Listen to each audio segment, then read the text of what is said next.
noite, né? Estamos caminhando, estamos seguindo avante. Louvado seja o nome do Senhor. Abra sua Bíblia no segundo livro dos Reis, capítulo 4. Palavra conhecida. Nós vamos ler do 1 ao 7. Deus é bom.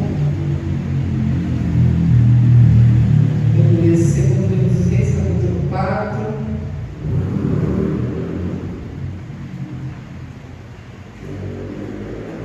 Vamos achar?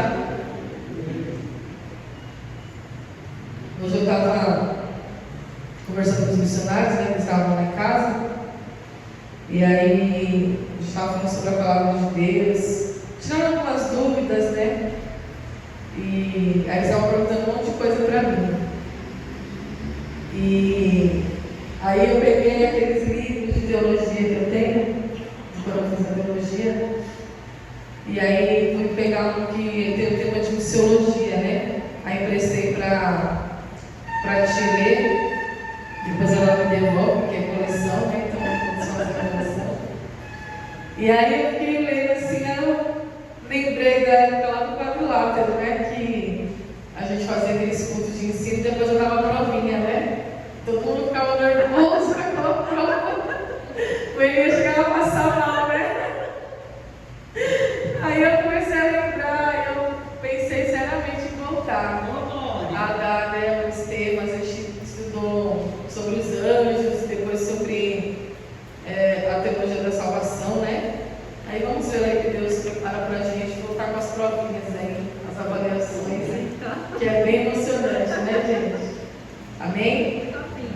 Todos acharam aí? Segundo Reis 4, e diz assim: E uma mulher das mulheres dos filhos dos profetas clamou a Eliseu, dizendo: Meu marido, teu servo, morreu, e tu sabes que o teu servo temia o Senhor, e veio o credor a levar-me os meus 2 filhos para serem servos. E Eliseu lhe disse: Que te hei de fazer eu? Declara-me o que é que tu tens em casa. E ela disse: Tua serva não tem nada em casa, senão uma botija de azeite. Então disse ele: Vai e pede para ti vasos emprestados a todos os teus vizinhos, vasos vazios, não poucos. Então entra e fecha a porta sobre ti e sobre os teus filhos, e deita o azeite em todos aqueles vasos, e põe à parte o que estiver cheio. Partiu, pois, dele e fechou a porta sobre si, sobre seus filhos, e eles lhe traziam os vasos, e ela os enchia. E sucedeu que cheios que foram os vasos. E disse a seu filho: Traze-me ainda um vaso. Porém, ele lhe disse: Não há mais vaso nenhum. Então o azeite parou. Então veio ela e fez saber ao homem de Deus. E disse ele: Vai, vende o azeite, paga a tua dívida, e tu e teus filhos vivei o resto. Amém? Glória a Deus, né? A palavra tremenda, né, irmãos? Muito conhecida, que parece uma coisa assim muito simples do cotidiano, mas que está dentro da Bíblia Sagrada. E tudo que está dentro da Bíblia Sagrada, que está escrito aqui, é importante, é espiritual e é direcionamento para nós. E o tema assim, que a gente vai trazer hoje é que o nosso Deus, Ele vê todas as coisas, né, irmãos? Ele vê tanto as pequenas quanto as grandes. E Ele é um Deus que é poderoso para te tirar de uma situação praticamente impossível e te colocar numa situação de estabilidade, de multiplicação, de providência. Esse é o nosso Deus. E o título desse texto diz assim: Eliseu aumenta o azeite da viúva. Nós vemos que ela era uma mulher, a Bíblia chama ela de uma das mulheres dos filhos dos profetas, ou seja, era uma mulher que tinha conhecimento de Deus, conhecia o poder da profecia. E o que é profecia? O que é profético? É algo que é revelado a nós antes mesmo de acontecer. Esse é o dom da profecia. E ele vem junto com a fé. Então, o que o Senhor ele quer nos ensinar, assim, como maneira prática, antes de entrar aqui na palavra, trazer de maneira prática o que o Senhor quer nos ensinar? Que a fé, ela vai determinar, aquilo que determina a nossa fé, aliás, é a forma como nós reagimos às circunstâncias, né? Então, note que ela é uma mulher totalmente desprovida. Então, essa mulher, o seu marido morre e deixa ela com dívidas, irmãos. É difícil, né? O marido morre, ao invés de deixar uma herança, né? Uma estabilidade, um salário, uma pensão, né? Vamos dizer assim, mas não, ela deixou ela com dívida. E certamente foram passando-se os dias. Porque as coisas não acabaram num dia só, foram se passando os dias e as coisas foram se acabando. Foi acabando o arroz, foi acabando o feijão, né? Foi acabando o mantimento e provavelmente venceu o aluguel, vamos dizer assim, né? Venceu a conta. E a Bíblia diz que os credores vieram e ela não tinha o que fazer, a não ser entregar os seus 2 filhos para serem servos, para serem escravos. Então, olha que situação difícil, irmãos. Uma mulher sozinha, na Palestina. Nós sabemos que naquela época a mulher não tinha voz, a mulher não tinha oportunidade, e ela só tinha uma pessoa a recorrer: ao homem de Deus, ao profeta.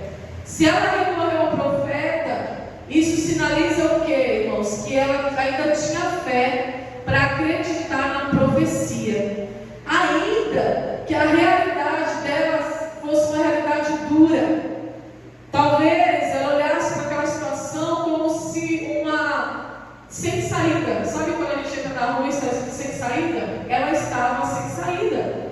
Tanto é que ela declara, a Bíblia declara, ela chega, ela clama ao profeta, ela diz: olha, meu marido, que era teu servo, morreu, e tu sabes que o teu servo temeu o Senhor. Mas havia uma dívida, igreja.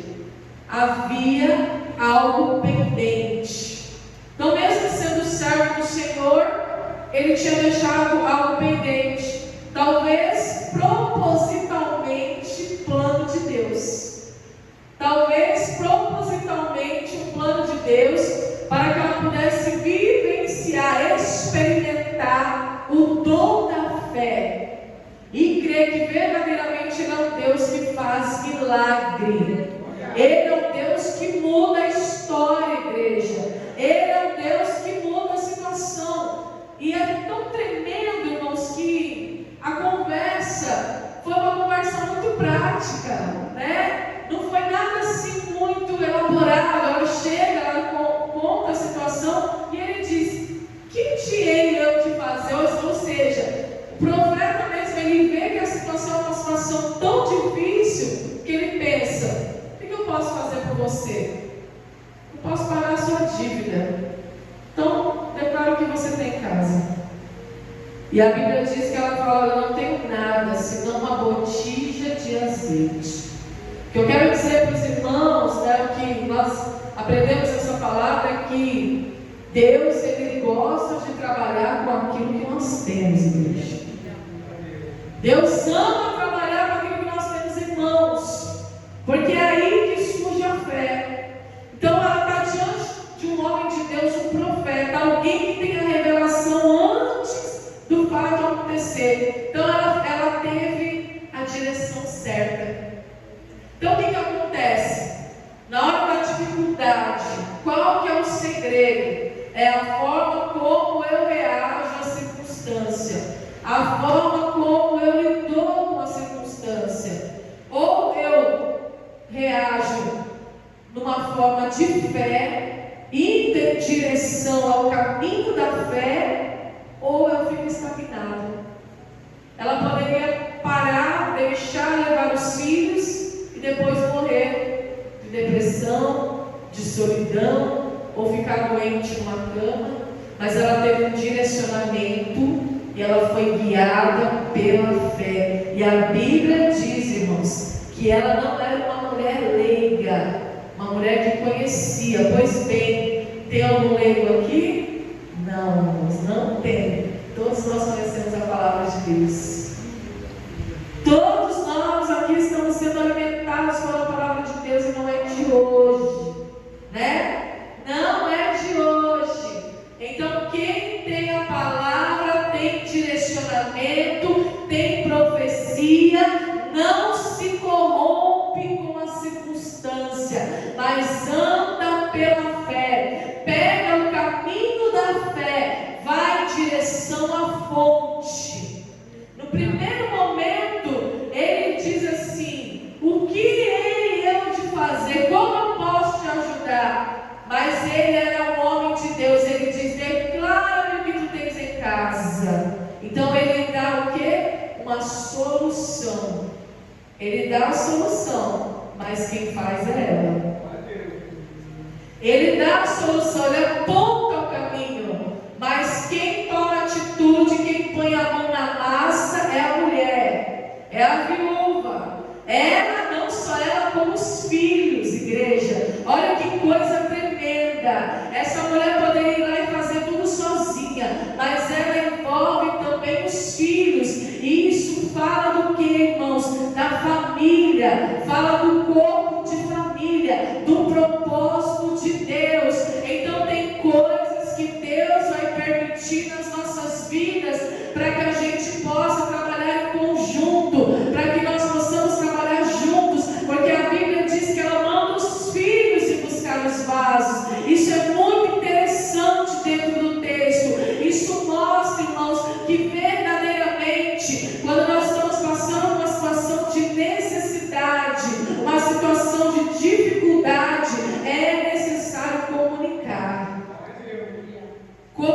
as necessidades e fazer em conjunto. Porque tem gente que gosta de sofrer sozinho, né? Tem gente que gosta de ficar ali naquela situação sozinha, às vezes por medo, por vergonha. Mas a Bíblia diz que ela foi ter com o profeta, depois ela foi ter com os filhos. Vai e pede vasos emprestados, ele manda, e ela pega e envolve a todos na casa, para que todos possam também contemplar o milagre, igreja. O que Deus está querendo dizer para nós nessa noite, irmãos? Que é necessário compreender o propósito de Deus. Talvez ali ela estivesse até já pensando em se despedir dos filhos dela, né? Talvez ela já estivesse gerando um pensamento de despedida, de perda. Já perdeu o marido, agora vou perder os filhos, acabou minha vida, acabou minha história, não tenho dinheiro, estou com dívida. Talvez ela já estava gerando um pensamento de perda, mas quando ela ouviu a voz de Deus, por meio do homem de Deus, ela agarrou aquele direcionamento e ela envolveu os seus filhos. Então aquilo que era perda, igreja, se tornou peça importante para gerar o milagre. Então nós temos que viver a palavra, nós temos que vivenciarmos na prática o que está escrito na palavra de Deus. Então essa mulher, ela vivenciou essa fé. A Bíblia diz que ela foi enchendo os vasos, até que não tinha mais vaso, e o azeite parou. Somente quando o azeite parou, quando o trabalho cessou, é que o homem de Deus veio saber e disse a ela: vende o azeite, paga a tua dívida, e tu e teus filhos vivem do resto. O que significa? Que não é porque nós estamos, ou eu, ou você, ou nós estamos entrando numa situação difícil, que essa situação vai permanecer difícil. A Bíblia diz que o fim das coisas é melhor do que o princípio delas. O princípio dela foi difícil, o princípio dela foi duro, foi amargo, mas o fim dela foi glorioso, igreja. O que isso quer dizer para nós essa noite? Nós precisamos ouvir a palavra, tomar posse da palavra e praticar a palavra de Deus. Porque Deus atua tanto nas coisas grandes quanto nas coisas pequenas. Quem era essa viúva ali no meio de Israel? Quem era essa viúva ali no meio da Palestina? Não era ninguém, mas para Deus ela era importante. Então às vezes é algo que a gente pensa assim, irmãos, que Deus não está vendo, ou que Deus nos abandonou, ou que Deus não está nos escutando, ou que Deus não está nos ouvindo. Mas quando você tem um direcionamento de fé e você vai de encontro a esse direcionamento de fé, você tem resposta de Deus. Ele é o Deus da resposta. Ia se ficar a igreja, mas a resposta veio na direção dela. Se eu busco a Deus, eu encontro resposta. Se eu busco a Deus, eu encontro solução. Ele é o Deus do impossível, não é? Foi o que foi louvado aqui. Ele é o Deus do impossível. Agora abre aqui sua Bíblia em Salmos. Eu até botei na noite. 115. Verso 13. Vocês acham que essa mulher temia o Senhor? Ela temia. Só que aí ela fala assim do marido. Ela diz assim: olha, meu marido, teu servo, morreu e temia ao Senhor. Ela não fala ele temia, mas ela fala daquele que viveu com ela, que estava ali de autoridade sobre ela. Ela foi inteligente, ela foi sábia. E Salmo 115, 13 está escrito assim: abençoará os que temem ao Senhor, tanto pequenos como grandes. Essa mulher tinha alguma fama, tinha algum nome? Tinha algum prestígio? Não, era uma viúva. Era alguém que estava sem nada, não tinha nada para oferecer. Mas aquele que teme ao Senhor, independente da sua posição social, do seu status, o Senhor abençoa. O salmista, ele está dizendo aqui, ó, no 14: o Senhor vos aumentará cada vez mais, a vós e a vossos filhos. Parece que o salmista está falando com a viúva, não parece? Parece que esses dois versos aqui do Salmo estão falando diretamente com ela. Ele é o Deus da resposta. Amém? Quem está aqui buscando resposta de Deus, creia pela palavra. Ele abençoa os que temem ao Senhor, tanto os pequeninos como os grandes, tanto aqueles que ninguém dá nada, aqueles que estão no anonimato, quanto aqueles que estão em evidência. E quando fala de o Senhor vos aumentará cada vez mais, a vós e a vossos filhos, tem tudo a ver com aquilo que Deus planejou para nós. Porque a obra de Deus, o plano de Deus para nós, é um plano de crescimento. É um plano, irmãos, que vai crescendo gradativamente.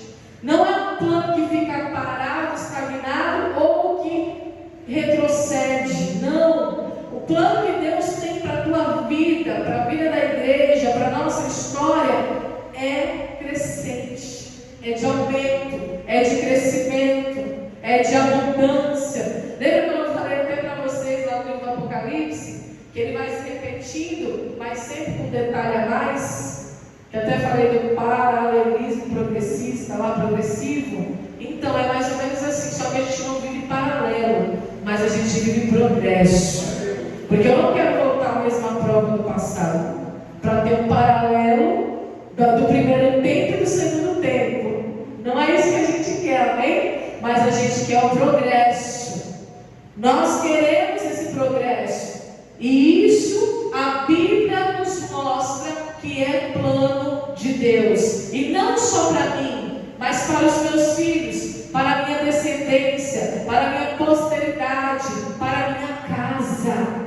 Então, quem tem os olhos da fé, igreja, quem tem a visão da fé, que é, como eles dizem, nós estudiosos, a cosmovisão. Então, você não tem uma visão limitada, terrena. A fé te faz enxergar além.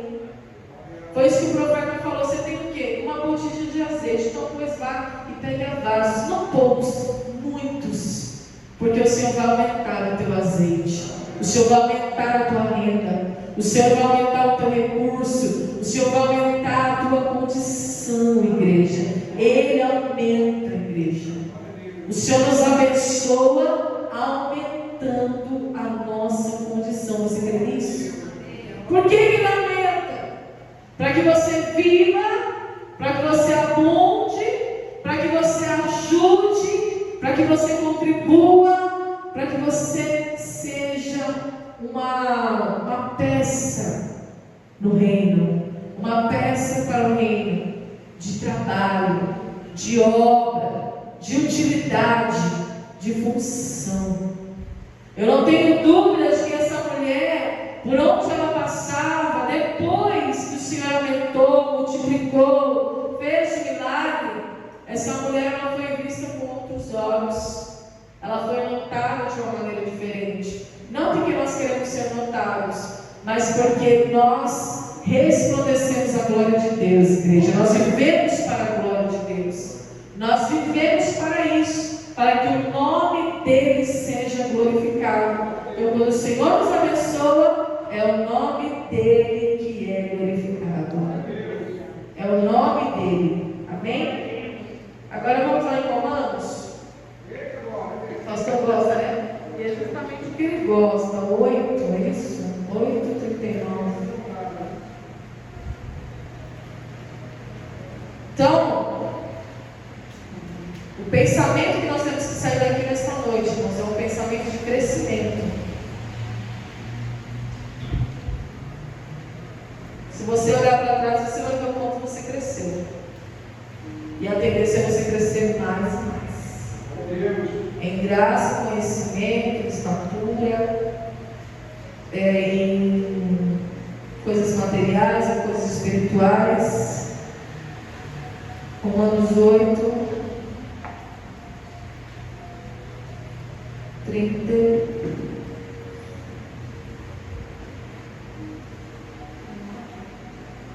Peraí, 37.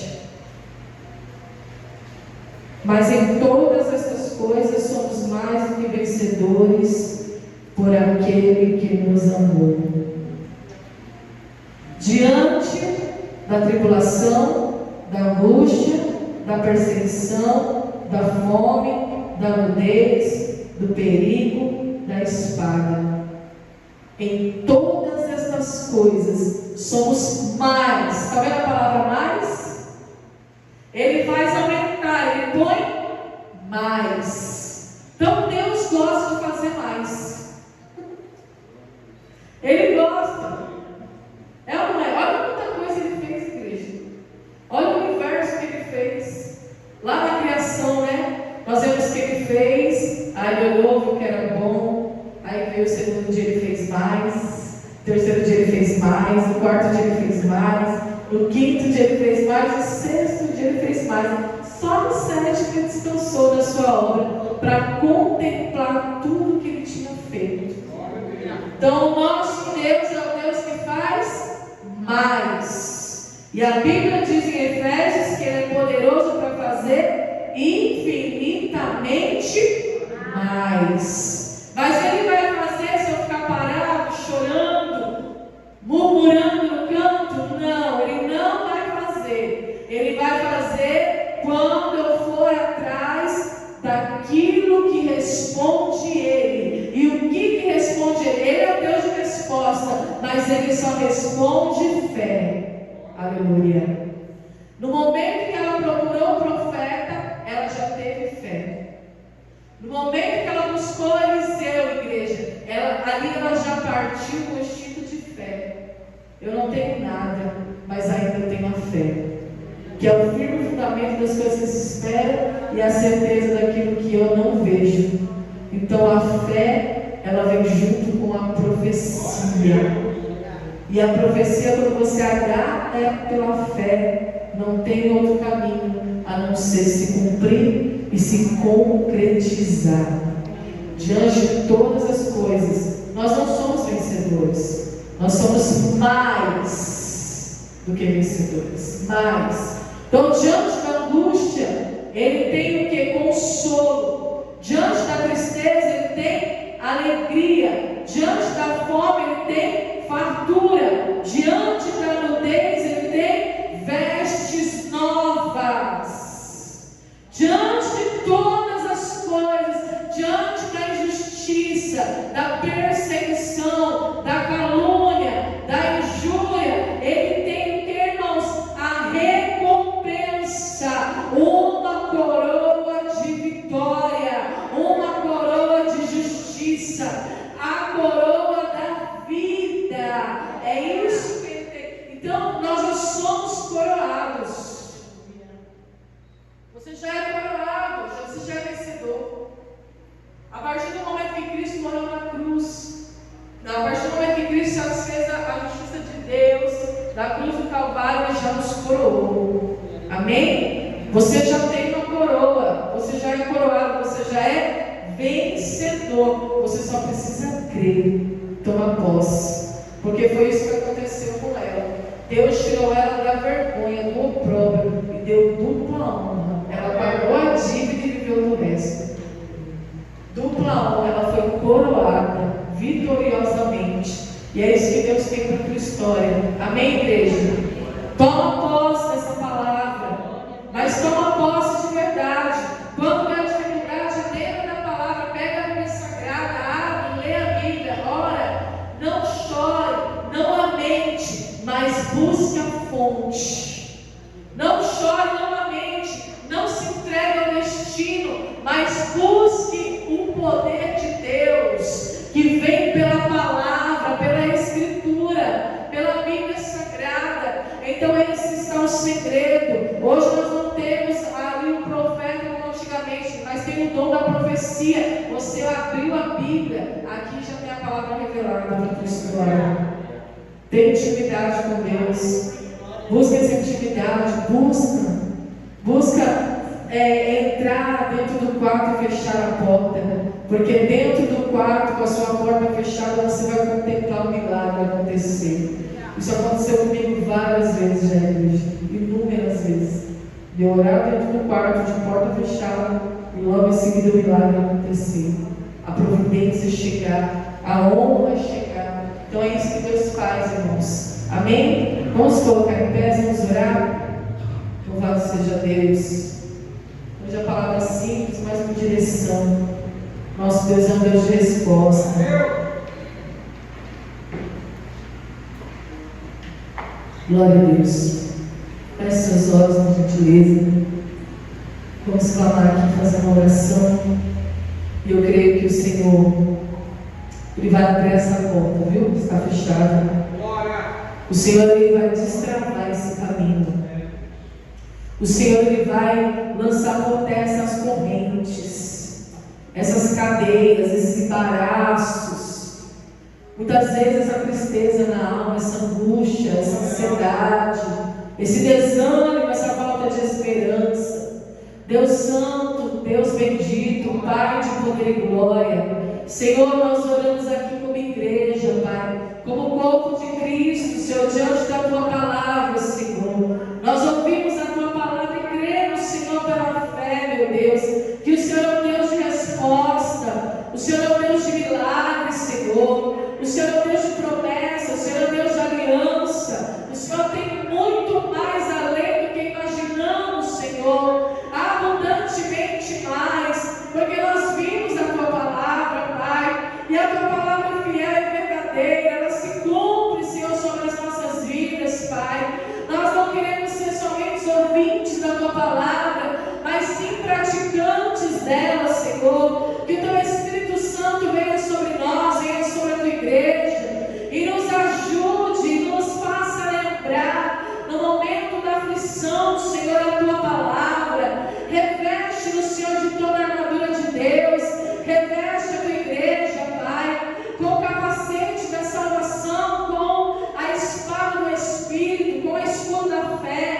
com a couraça da justiça, com a cinta da verdade, com as sandálias do Evangelho da paz, Senhor. E ainda assim nós vamos cingir os nossos lombos, Pai, e nos manter firmes na oração, na súplica e em ações de graça, Senhor, como diz a tua palavra, orando uns pelos outros, meu Pai, apresentando uns aos outros em oração, Senhor, porque isso agrada a Deus.